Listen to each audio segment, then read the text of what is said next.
comfort, who is there to heal all the sadness you experienced.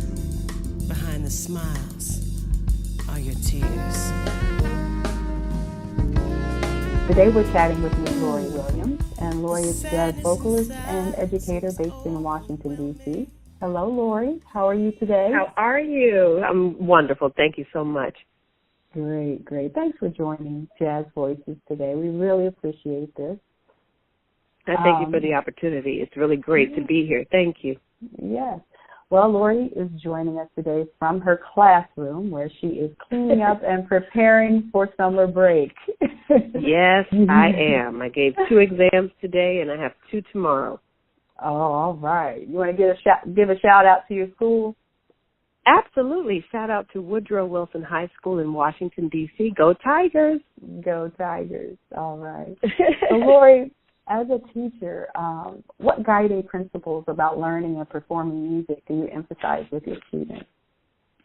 Wow, the guiding principles. I think when it comes to performance, practice is one of the main principles. And we have standards, of course, that we have to follow in education. But practicing to the point of where you feel that you're comfortable enough to perform it, I think is important. I don't know about perfection. I don't believe that anything is perfect in life. I only believe in divine perfection. I think that we have to just strive to do our very best. And so I instill that value, that principle with my students. If they are doing their very best and they are applying the skills that I've taught, then they're on point. Okay. So are there any personal attributes that you think are most important for them to be successful? Well, everybody is not, it's quite interesting. This is a public school, and unlike a Duke Ellington School of the Performing Arts, we have music that's offered for students, and yes, there are extremely talented students here, but they don't come to my class with the audition mindset that they're prepared to audition like the students do at the Performing Arts School. So I sometimes dealt a hand of students who are placed in my classroom who've never sung, who have never been in a choral environment, who've never read music, who've never seen a sheet of music, and I have to be able to do everything in the course of a year with someone who has limited knowledge. And yet there are others who have private teachers. So I have a mixed bag of 160 plus students in my class who are in an amazing choir. And when we come together, it's beautiful, but it's a lot of work to get them to that place. And I try to treat them as though they are performers. From day one, everyone has to sing. And they know that about my class. If they're taking my choir class, the first day I meet them, everyone has to sing a solo in front of the class. Really? Okay. Everybody. First day I've met them. I mean, if I've never seen them before, I say, introduce yourself, tell me something about yourself, and let's hear a snippet of one of your favorite songs, because you have to always be prepared. And that's right. So I find myself teaching music, but yet life skills too. Be prepared. You never know what's going to happen. You never know who you're going to meet. And if someone says, I'd like to have you audition for X, Y, and Z, be prepared. What song are you going to sing? What's the key that it's in? Who wrote it? You have to know all these things about it. So on day one, I break them out of that shell. And singing tends to be a very interesting form of communication. We talk all the time, and we're not nervous about talking at all. We're not, because we do that all the time. But when it comes to sharing that special part of who we are as singers, it can be overwhelming to some who've never done it before. So I get to know a little bit more about the student when I do that exercise. And some break down and some are very nervous, but I let them know that this is a very open environment where we're welcoming and no one is going to make judgment. We have to be accepting, and you have to be able to appreciate your own sound, because nobody says, oh, I don't like the way you talk unless, it's a Fran Drescher kind of sound. You know what I mean? Nobody's going to criticize you for the way that you communicate. So but when we sing, everybody's a critic. So we have to get beyond that. Right, that's good advice. That's very good advice. Thank you. So since we're talking about your day job, Just give us a clue as to how you manage your professional career as a recording artist, and a performer, and a mother, and a full-time teacher. What do you do? Let me tell you, I am somewhat counting down the days because my summer schedule is as hectic as my school schedule. And I have a tour that's scheduled for Austria. I have the DC Jazz Festival that's coming up on June 16th. I'm a mom of two. My oldest, though, lives in Atlanta, and she's independent and doing quite well, thank the Lord, on her own. She's 24. She'll be 25 in September, and she's a second-year grad student at Emory. And so I don't have to worry about her. She's on her own, and she's doing an amazing job, so I'm grateful. But then I have a little man at home, and he'll be 10 in August, and he has mommy wrapped around that little finger. And so I have to be there for him. And it's a lot of work to be a teacher, a mom, a performer, a businesswoman, planning everything and trying to produce. And it's a lot of work. So prayer is number one. And, sometimes I could be in my car and I'm talking to God, or it's just all about balance and taking your vitamins and eating well and drinking water and getting enough sleep, which is pretty rare at times. But I'm grateful for all of it because I believe that's our purpose. Whatever we're doing, if it's positive and if it's good and if it's serving others, then that's what we were here created, for. So that's what I believe. Very good. Very good. Yeah. So you were talking about going to Austria. I know you just got back from Russia for your spring tour. Now, how are audiences overseas as opposed to, compared to American audiences? Do they, how do they receive? It's quite interesting. I love performing. I just love performing. And so whenever I can have an audience, whether it's 10 or 1,000, I'm grateful just to see and hear the response. In Russia and in other parts of Europe, Austria, Germany, Slovakia, Switzerland, those places I've been, they are so receptive to our music, and they love jazz. I think they love learning about other people's cultures. They're open and welcoming, and they give a beautiful response when performing. And that is something I enjoy doing. So I'm looking forward to every time I get a chance to travel outside of the United States. I love it. But I also love our audiences, which is why I'm looking forward to next Friday because, one, I love festivals, and anytime I get a chance to perform outside, it's a really great opportunity to do that as well. So I love that. Okay. Now, do you have a working band, or you kind of have to hire? I have several. I have several people who I work with, and it depends. I have my those first calls because they're really great people to work with, but it depends on who I'm working with. Okay. Yeah, I can understand that. Okay. Well, describe a successful gig for us. When you've blown it out the park, what is that? What happens during that gig? On a successful gig? Well, I think that it's the communication between the artist and the audience. That's what makes a performance successful. I enjoy actually having the response from the crowd, and I think that's what makes it. You have to be prepared, of course, with the music that you're presenting. And if I do my job and I'm prepared and I know what I'm doing, then I'm ready for a wonderful time with the band and with the audience. All right. Okay. So you've been kind of doing this for a while now. So a few years. In your opinion, in your educated and experienced opinion, what are the typical mistakes that people make when trying to pursue a career in music? Well, not knowing the business of it all. That's the biggest mistake that any of us can make, and not managing correctly. And I've made many mistakes. I'm not perfect. I've made many, many mistakes. And also not trusting your instincts. When we trust our business to others as opposed to knowing it for ourselves, that's when we make many, many errors. And so we have to know everything from the production of the music to understanding what the sound quality is like, to making sure that we have the right matches of people who are working with us, whether it's personality or musicianship. You need it all. Also understanding financially how it all works out, having gone through some of the pitfalls of it all.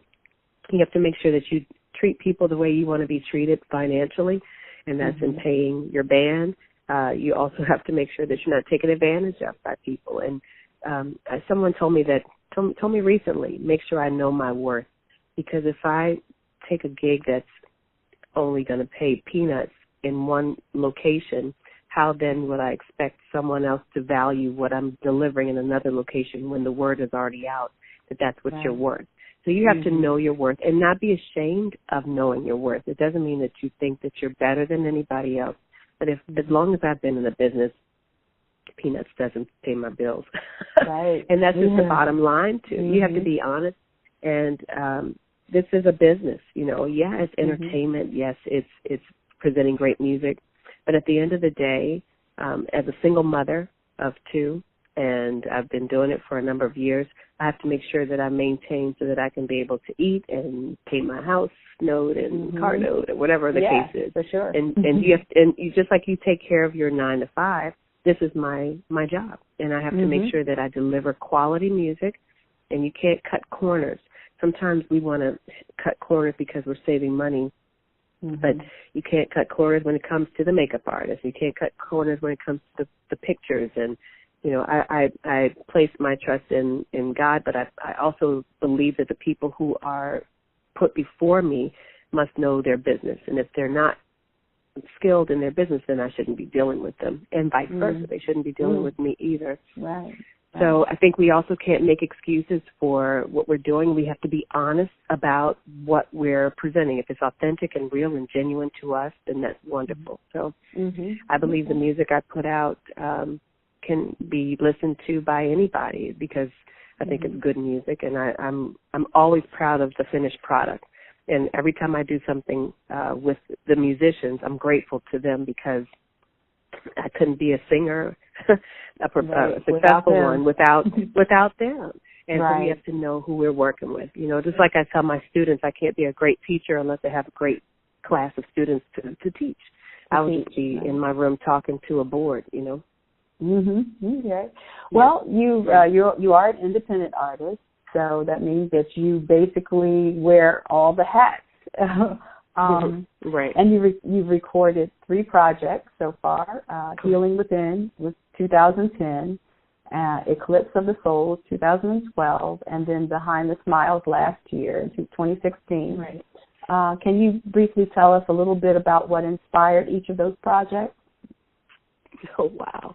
Just a little bit, or culmination. Just a little bit. I'm gonna, without boring the audience, and I just want to thank everybody who's listening. First of all, let me just say that. But without boring everybody, the first CD is called Healing Within for a reason, and it was really because I was going through a tough time in life, and I'm not exempt from experiencing hardship, and so I wanted to prove to myself that I actually could do it. That was really what it was about. I've recorded with so many different people, and I've been on everybody's projects. Really amazing musicians, amazing vocalists and instrumentalists. But I wanted to have my voice on something that was archival and that could be appreciated by a wider audience. And so when I went to the studio, we did 4 tracks, and after the first track, which was Amazing Grace, I remember it like it was yesterday, everybody in the studio was in tears from the first track because of the energy that was just in that space. And they knew my story. These were like my brothers who were playing with me, and from the engineer. It's like a family, and that proved to me that the music was good, and it was good enough to be heard by somebody else. So truly the first project, Healing Within, was my personal healing, and I didn't know who was going to listen to it. I didn't know who would play it. I just really wanted to put it out. And when it was out and people liked it, it was a blessing. Now, the second project was paid for by the first project. So you can see how wonderful that experience was to have Eclipse of the Soul put out after Healing Within. And that was a wonderful experience to do that particular CD because I was in a different space and a different lifestyle, so to speak, where I wasn't in that place where it was dark. It was just it was a turning of the page, so to speak. And that was wonderful for me. And the music was so good that it allowed me to travel overseas. Some people heard it, and I got a chance to do some festivals overseas, and I was picked up on some stations overseas as well, which is wonderful. And the third CD, which came out last year, I played with the title a lot, but Behind the Smiles made me think that a lot of us smile every day. And I mean, I can even speak to something that occurred in school today. I was talking to a student, smiling, and the next minute, turned the corner and he was in tears. We smile because we want the world to see that facade of happiness, but a lot of us are in pain, whether it's personal, whether it's political, whether it's, social, and we have a lot of things that we're not sharing with the general public because we have this image to uphold. And so what is truly behind our smile? And when someone asks you, how was your day? Do you really want to know? Do you really care? Or you just want to hear the generic answer and then move on? So I chose songs on that particular CD that I loved and I thought would speak to Behind the Smiles.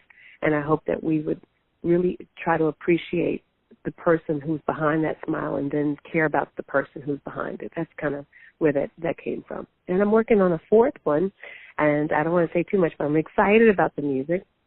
And it takes me a little bit outside of the box. I think that as a jazz artist, we can be labeled as such. And I do all sorts of music. I do R&B, I do neo soul, I do gospel, I do inspirational, I do jazz, I do contemporary, I do swing, I do as much as I can. I'll do bluegrass if somebody called me to do the gig and I like the music.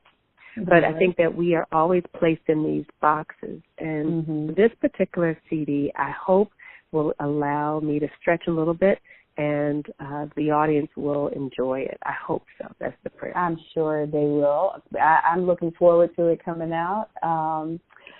And I will have in this interview, at the end of the interview, I'll tell people how to get in touch with you, your social media and your website. And I have one last question. And this might be a little tough, but can you name me your top 5 jazz singers? Oh, wow. It is tough. I can tell you my number one, and everybody knows this because if you know me, you know I'm going to say this name.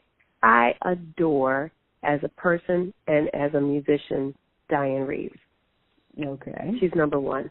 Number 2 would be Ella Fitzgerald, and, Ella presented herself in such a way vocally that has been such an inspiration to me, and I just totally adore Ella Fitzgerald.